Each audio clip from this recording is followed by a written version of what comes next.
अबेर को फोन कर रहे हैं। मैं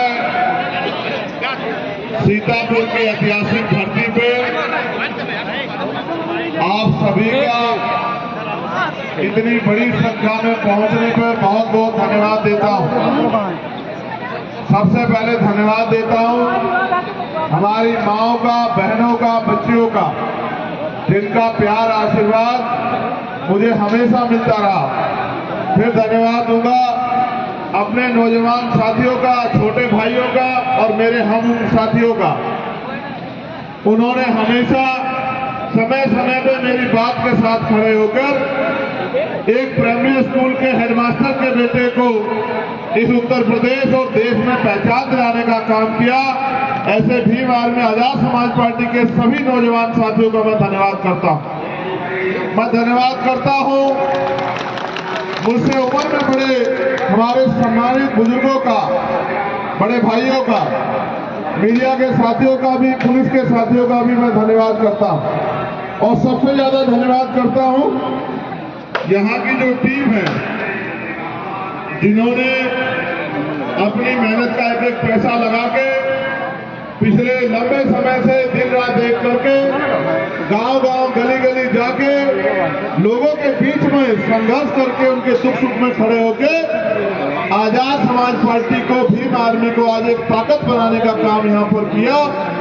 ऐसी हमारी यहाँ की पूरी टीम, भाई अनस खान जी, नियाज अहमद जी, अजीत भारती जी, दिलीप जाटव जी, श्यामलाल भारती जी, परवीन संगम जी, अंबुज राज जी, सुशीला गौतम जी, छत्रपाल भारती जी, तोकीर अहमद जी, सुपेंद्र आजाद जी, राजकुमार गौतम जी, सुधीर राजवंशी जी, अरुण भारती जी, श्री कृष्ण जाटव जी, रोहित चौधरी जी और मेरे छोटे भाई और कर्मठ साथी जो यहाँ लंबे समय से मेहनत कर रहे हैं, सीतापुर के सम्मानित जिलाध्यक्ष छोटे भाई विश्वदीप चौधरी जी का भी मैं धन्यवाद करता हूँ।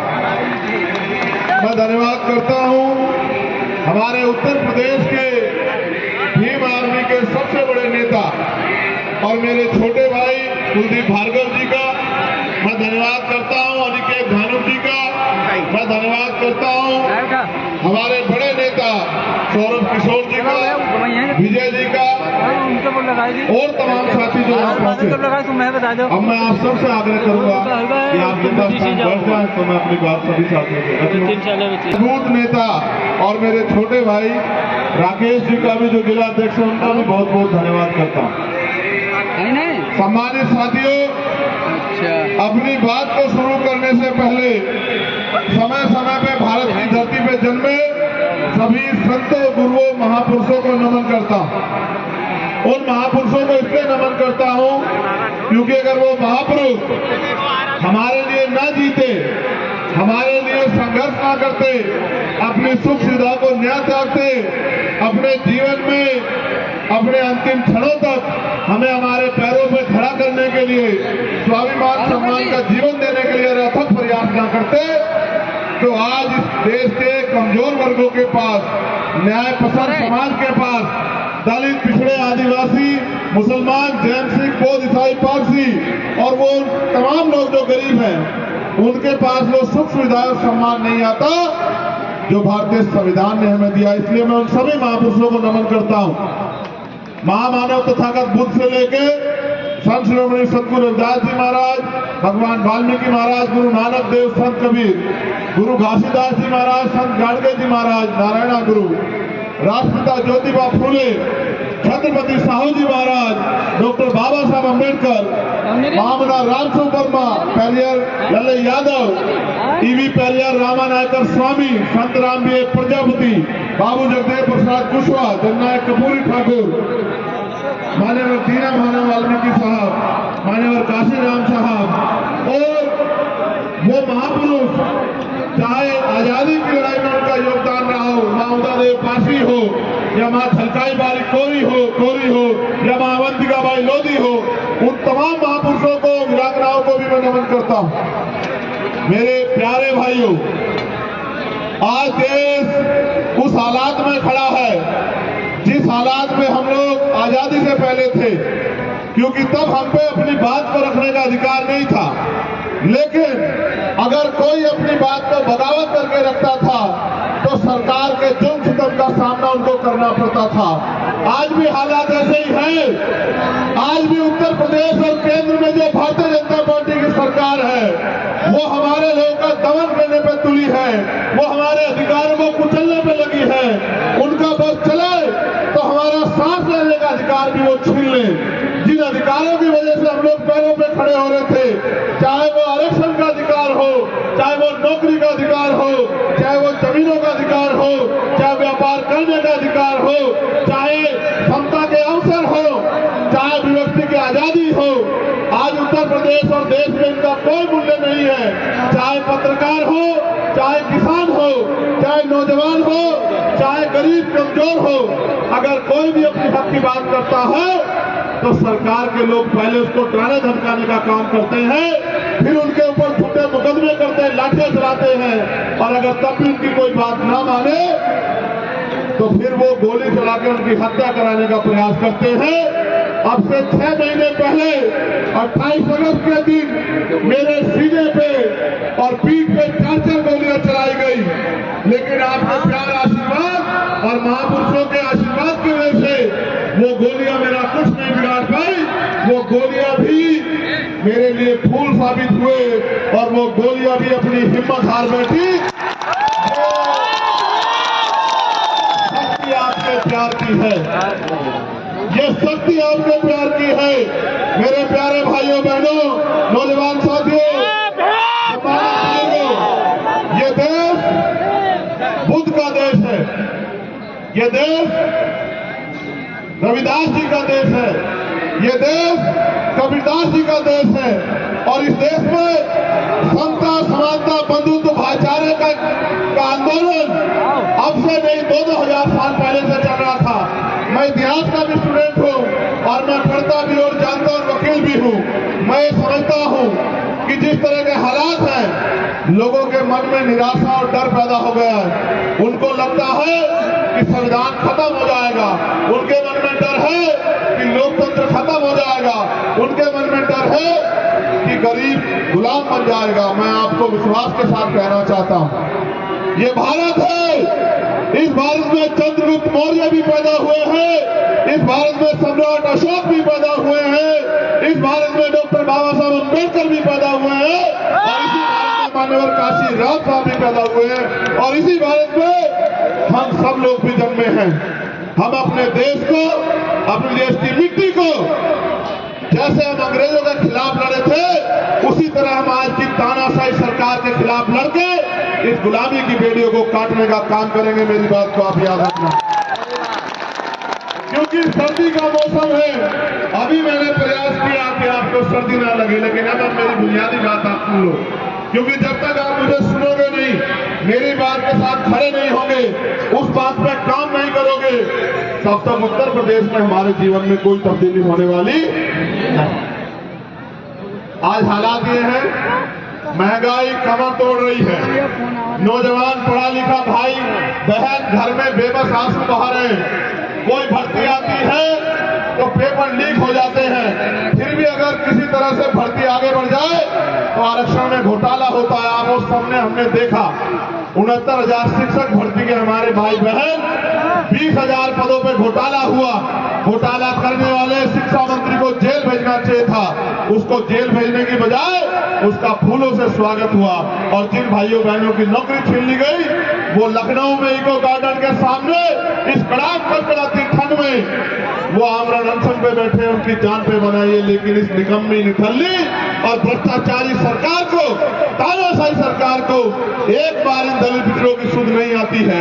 ये धर्म के आधार पर गैर बराबरी कर रहे हैं, ये जाति के आधार पर गैर बराबरी को बढ़ावा दे रहे हैं, ये हमारे लोगों को अपने पाले में लेकर हमारे अधिकारों को खत्म करने का काम कर रहे हैं। मैं आपको कहना चाहता हूं, गौर करो, 14 अगस्त 1947 जिस दिन ये भारत अंग्रेजों के अधीन था और हम अंग्रेजों से लड़ रहे थे, क्रांतिकारी अपनी जान को जोखिम में डाल के, अपनी जान को हथेली पे लेके देश की आजादी के लिए प्रयास कर रहे थे। 15 अगस्त को जब आजादी मिली तो 14 अगस्त को जिसकी जेब में 1 रुपया था, 15 अगस्त को भी आजादी के बाद उसकी जेब में 1 ही रुपया था। जिसके पास 1 गज जमीन थी 15, 16, 17 अगस्त 1947 को, उसके पास 1 गज जमीन ही थी, उससे फालतू नहीं हुई। जो व्यापारी नहीं था वो उद्योगपति नहीं बना, जिसके पास नौकरी नहीं थी उसको नौकरी नहीं मिली। हुआ क्या कि इस देश की सामाजिक व्यवस्था इतनी मजबूत थी, उस व्यवस्था में जो लोग ताकत में थे उन्होंने कभी भी दलित पिछड़े वर्ग के लोगों को अधिकार नहीं लेने दिए। उनको शिक्षा विहीन रखा, उनको अधिकार विहीन रखा, उनको तमाम तरह के साधनों से विहीन रखा।